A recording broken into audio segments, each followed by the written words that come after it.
Dictatorship. Dictatorship is the form of government derived from the concept of divine authority, which is built on the belief that certain individuals are chosen by the gods or by providence to rule the masses and exercise authority over the less fortunate or so-called inferior peoples. This is the form of governing we find in the biblical records and other sources such as the Egyptian pharaohs, who believed they were products of the gods and were destined to rule people by virtue of birthright. Dictatorship have emerged in every generation and continue to do so to this day. They come in many forms and titles, but the principle and results are the same. A dictatorship is government that concentrates its power and authority in the hands of one individual who wields absolute authority unrestricted by laws, constitution, or any other social political factor. Dictators are considered despots and usually are driven by personal ambition or private interests.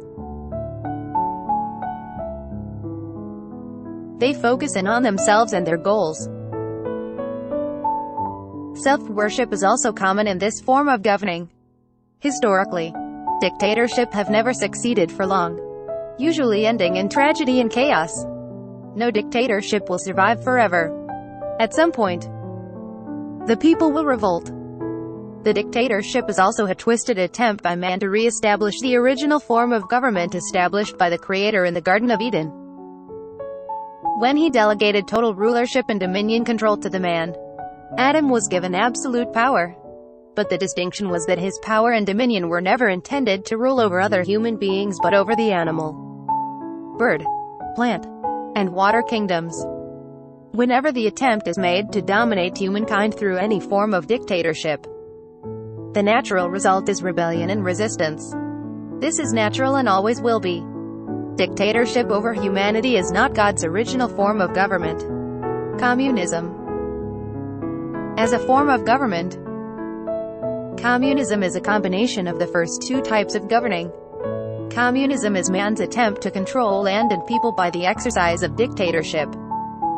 This is why a communist state repossesses all private property and attempts to enforce productivity through oppression and coercion. It seeks to accomplish this by attempting to legislate love and sharing, an approach that never succeeds because human nature cannot be forced to love or to care. These behaviors result from natural motivation and internal convictions. No law can accomplish that. It is my view that communism is man's attempt to re-establish the kingdom of heaven on earth as given to the first man Adam, but without the involvement of the source of creation himself. In essence, communism is an attempt to establish a kingdom without righteousness. One can find in the writings of Marx and Engels a certain sincerity as they sought to find a way to bring power to the people, proletariat, by wresting that power from the hands of the nobility, bourgeois. It was an attempt to take ownership of land away from the nobles and put it in the hands of the people.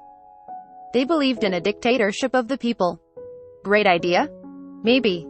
The only problem is that government is in the hands of people.